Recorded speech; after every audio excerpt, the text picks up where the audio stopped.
کر دے۔ صحابی ہونا کوئی بڑی فضیلت نہیں ہے، اصل فضیلت ہے لا الہ الا اللہ محمد رسول اللہ کا اقرار کرنا۔ ہم اس سے بڑی فضیلت کسی کو نہیں۔ السلام علیکم ورحمۃ اللہ وبرکاتہ۔ سامعین گرامی قدر، آپ کا استقبال ہے ہمارے یوٹیوب چینل پر۔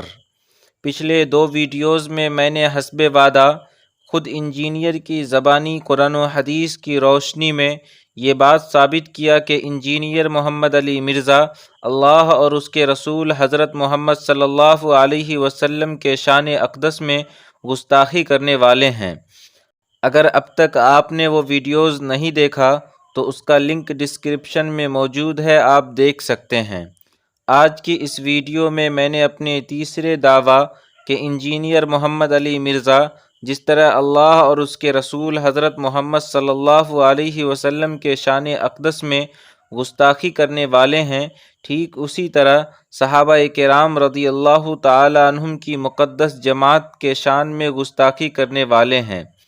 اس مقدس ہستی کے سلسلے میں امت مسلمہ کو شک و شبہات میں ڈالنے کی کوشش کرنے والے ہیں، اسے مدلل کریں گے۔ سامعین، پہلے آپ انجینئر کی زبانی اس کلپ کو سماعت فرمائیں اور اندازہ لگائیے کہ انجینئر کے نزدیک صحابہ کرام کی کیا حیثیت ہے۔ صحابی ہونا کوئی بڑی فضیلت نہیں ہے، اصل فضیلت ہے لا الہ الا اللہ محمد رسول اللہ کا اقرار کرنا۔ ہم اس سے بڑی فضیلت کسی کو نہیں مانتے۔ آپ نے سنا انجینئر کے نزدیک صحابہ کرام کی مقدس جماعت کی کیا حیثیت ہے۔ جو انجینئر کم اور پلمبر زیادہ ہے، صحابہ کرام کی مقدس جماعت کو اپنے جیسا مانتا ہے۔ استغفر اللہ۔ اللہ اور اس کے رسول حضرت محمد صلی اللہ علیہ وسلم کے نزدیک صحابہ کرام کی کیا حیثیت ہے، یہ جاننے سے قبل انجینئر کی زبانی داماد رسول حضرت علی کرم اللہ وجہہ کے تعلق سے انجینئر کی کیا رائے ہے، یہ سنیں۔ بھول جاؤ گے جب نبی علیہ السلام نے حضرت علی سے کہا تھا کہ میرا نام مٹا دو صلح حدیبیہ کے موقع پر، تو انہوں نے کہا کہ میں نہیں مٹاؤں گا محمد رسول اللہ۔ اگر حکم کو ادب پہ فوقیت دی جائے تو انہوں نے غلط کیا۔ کاتب وحی حضرت معاویہ رضی اللہ تعالی عنہ کے بارے میں بھی انجینئر کی زبان درازی چیک کریں۔ معاویہ کا پیٹ پوری زندگی نہیں بھرا، معاویہ کا پیٹ پوری زندگی نہیں بھرا۔ استغفر اللہ۔ یہ تھے انجینئر محمد علی مرزا۔ سامعین، یہ بھی سنیں۔ نبی علیہ السلام کی وفات کے بعد جو مرتد ہو وہ نبی کے زمانے میں کیا ہوتا ہے؟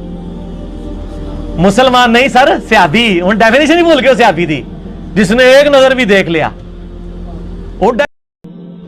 تو آج کے دور میں جو موبائل سے دیکھ کے پڑھ رہا ہے، اس کو صحابہ کرام جو زبانی پڑھتے تھے اس سے زیادہ ثواب ہے۔ سامعین گرامی قدر، آپ کو حیرت ہوگی یہ سن کر کہ انجینئر محمد علی مرزا کا یہ عقیدہ ہے کہ قادیانی کافر نہیں ہے، جبکہ واضح طور پر قرآن و احادیث کی روشنی میں یہ بات ثابت ہے کہ قادیانی کافر ہوتا ہے۔ لیکن صحابہ کرام رضوان اللہ تعالی علیہم اجمعین کی مقدس جماعت کو کافر مان سکتے ہیں۔ خود انجینئر کے زبانی سماعت فرمائے۔ جو ہمیں کافر کہہ رہا ہے، پھر ہم حق رکھتے ہیں کہ ہم اسے کافر کہیں۔ اور میں نے کئی دفعہ یہ گولڈن کوٹ اپنا بیان کیا ہے لوگوں کے سامنے کہ اگر قادیانی ہمیں کافر کہنا چھوڑ دیں تو ہم ان کو کافر نہیں کہیں گے۔ آپ کے ساتھ جو قادیانی ہے، جو نبی علیہ السلام کو آخری نبی مانتے ہیں لیکن ساتھ امتی نبی کلیم کرتے ہیں، کیا یہ یہود و نصارہ سے بدتر ہے؟ یہود و نصارہ تو آپ کے نبی علیہ السلام کو، میرے نبی علیہ السلام کو سرے سے پیغمبر نہیں مانتے بلکہ تو نعوذ باللہ جھوٹا کہتے ہیں۔ یہ نبی علیہ السلام کو مان رہے ہیں، ان کو آپ ان سے بدتر تو نہ۔ آج کی ڈیٹ میں بھی اگر کوئی کسی صحابی کو اپنے علم کی بنیاد پہ کافر بھی ڈکلیئر کر دے، وہ یہ سمجھے کہ میرے نزدیک وہ کافر تھا، تو اس سے یہ نہیں ہوگا کہ ہم اس کی تکفیر کریں گے۔ اب کچھ انجینئر کے اسٹوڈنٹس کمنٹ باکس میں یہ لکھیں گے کہ پوری کلپ چلاؤ۔ او اللہ کے بندے، کیا انجینئر نے آگے کی باتوں میں اپنی پچھلی باتوں سے رجوع کیا ہے اور توبہ کیا ہے؟ اگر ایسا ہے تو دکھا دیں۔ انجینئر محمد علی مرزا امت مسلمہ کو کہاں لے جانا چاہتے ہیں؟ امت کو شریعت مطہرہ اللہ کے رسول حضرت محمد صلی اللہ علیہ وسلم سے اسی مقدس صحابہ کرام کی جماعت کے ذریعے ملی ہے۔ اگر ان کی ذات کو مشکوک کر دیا جائے تو کیا شریعت مطہرہ مشکوک نہیں ہوگی؟ اور آپ کس مبارک ہستی کے بارے میں زبان درازی کر رہے ہیں، ذرا خود ہی سوچئے، جس کی فضیلت قرآن و حدیث کی روشنی میں مسلم ہے۔ اللہ رب العزت سورہ حجرات آیت نمبر 7 میں صحابہ کرام کے تعلق سے فرماتے ہیں کہ اللہ نے محبت ڈال دی تمہارے دلوں میں ایمان کی، اور اچھا دکھایا اس کو تمہارے دلوں میں، اور نفرت ڈال دی تمہارے دل میں کفر اور گناہ اور نافرمانی کی، اور یہی لوگ نیک ہیں۔ سورہ مجادلہ آیت نمبر 22 میں اللہ رب العزت فرماتے ہیں کہ ان کے دلوں میں اللہ نے لکھ دیا ایمان، اور ان کی مدد کی ہے اپنے غیب کے فیض سے۔ سورہ توبہ آیت نمبر 100 میں فرماتے ہیں، اور جو لوگ قدیم ہیں سب سے پہلے ہجرت کرنے والے اور مدد کرنے والے، اور جو ان کے پیرو ہوئے نیکی کے ساتھ، اللہ راضی ہوا اس سے اور وہ اللہ سے راضی ہوئے۔ مسند احمد کی روایت ہے، حدیث نمبر 3468 ہے، حضرت عبداللہ ابن مسعود رضی اللہ تعالیٰ عنہ سے روایت ہے کہ اللہ تعالیٰ نے اپنے سب بندوں کے دلوں پر نظر ڈالی تو محمد صلی اللہ علیہ وسلم کے قلب کو ان سب قلوب میں بہتر پایا، ان کو اپنی رسالت کے لیے مقرر کر دیا۔ پھر قلب محمد صلی اللہ علیہ وسلم کے بعد دوسرے قلوب پر نظر فرمائی تو اصحاب محمد صلی اللہ علیہ وسلم کے قلوب کو دوسرے سب بندوں کے قلوب سے بہتر پایا، ان کو اپنے نبی کریم صلی اللہ علیہ وسلم کی صحبت اور دین کی نصرت کے لیے پسند کر لیا۔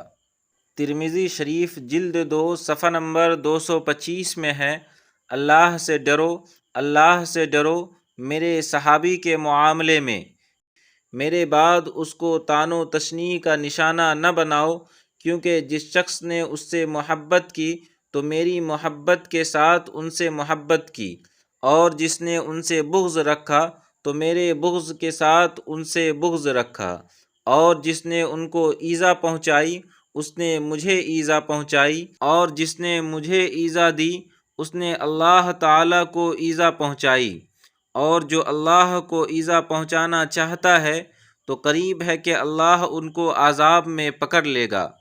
حضرت عبداللہ ابن عمر رضی اللہ تعالیٰ عنہ سے روایت ہے، ترمذی شریف جلد 2 صفحہ نمبر 225 میں ہی یہ بھی روایت ہے، جب تم ایسے لوگوں کو دیکھو جو میرے صحابہ کو برا کہتے ہیں تو تم ان سے کہو اللہ کی لعنت ہے اس پر جو تم دونوں یعنی صحابہ اور تم میں سے بدتر ہے۔ ظاہر ہے صحابہ کرام رضی اللہ تعالی عنہم کے مقابلے میں بدتر وہی ہے جو ان کو برا کہنے والا ہے۔ اس حدیث میں صحابی کو برا کہنے والا مستحق لعنت قرار دیا گیا ہے۔ علامہ سفارینی رحمہ اللہ فرماتے ہیں، اہل سنت والجماعت کا اس پر اجماع ہے کہ ہر شخص پر واجب ہے کہ وہ تمام صحابہ کرام کو پاک صاف سمجھے، ان کے لیے عدالت ثابت کرے، ان پر اعتراضات کرنے سے بچے اور ان کی مدح و توصیف کرے، اس لیے کہ اللہ سبحانہ تعالی نے اپنی کتاب عزیز کی متعدد آیات میں ان کی مدح و ثنا کی ہے۔ اس کے علاوہ اگر اللہ اور اس کے رسول صلی اللہ علیہ وسلم صحابہ کی فضیلت میں کوئی بات منقول نہ ہوتی تب بھی ان کی عدالت پر یقین اور پاکیزگی کا اعتقاد رکھنا، اس بات پر ایمان رکھنا ضروری ہوتا کہ وہ نبی کریم صلی اللہ علیہ وسلم کے بعد ساری امت کے افضل ترین افراد ہیں، اس لیے کہ ان کے تمام حالات اسی کے متقاضی ہیں۔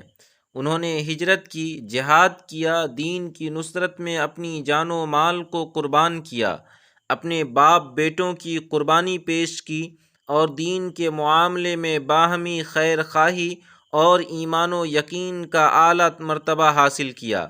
عقیدہ سفارینی جلد 2 صفحہ نمبر 338۔ امام ابو زرعہ رحمہ اللہ جو امام مسلم رحمہ اللہ کے بڑے اساتذہ میں سے ہیں، ان کا یہ قول نقل کیا ہے، جب تم کسی شخص کو دیکھو کہ وہ صحابہ کرام رضی اللہ عنہم میں سے کسی کی بھی تنقیص کر رہا ہے تو سمجھ لو کہ وہ زندیق ہے، اس لیے کہ قرآن حق ہے، رسول اللہ صلی اللہ علیہ وسلم حق ہیں، جو تعلیمات آپ صلی اللہ علیہ وسلم لے کر آئے وہ حق ہیں، اور سب چیزیں ہم تک پہنچانے والے صحابہ کرام کے سوا کوئی نہیں۔ جو شخص اس کو مجروح کرتا ہے وہ کتاب و سنت کو باطل کرنا چاہتا ہے، لہذا خود ان کو مجروح کرنا زیادہ مناسب ہے، اور اس پر گمراہی اور زندقہ کا حکم لگانا زیادہ قرین حق اور انصاف ہے۔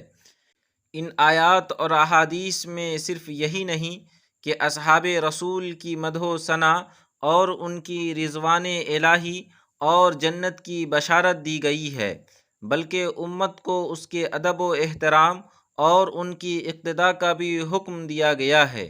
ان میں سے کسی کو برا کہنے کی سخت وعید فرمائی ہے۔ ان کی محبت رسول اللہ صلی اللہ علیہ وسلم کی محبت اور ان سے بغض رسول اللہ صلی اللہ علیہ وسلم سے بغض قرار دیا گیا ہے۔ اب انجینئر اور اس کے ماننے والے خود طے کر لیں، صحابہ کرام کے شان میں گستاخی کر کے وہ اللہ اور اس کے رسول صلی اللہ علیہ وسلم سے محبت کا ثبوت پیش کر رہے ہیں، یا اپنے اندر چھپے گمراہی اور زندقیت کو ظاہر کر رہے ہیں۔ اخیر میں اللہ سے دعا ہے کہ اللہ تعالی امت مسلمہ کو انجینئر محمد علی مرزا کے فتنے سے محفوظ رکھے۔ اگر ویڈیو پسند آئے تو لائک کریں اور اپنے دوستوں کے ساتھ شیئر کریں۔ جزاک اللہ۔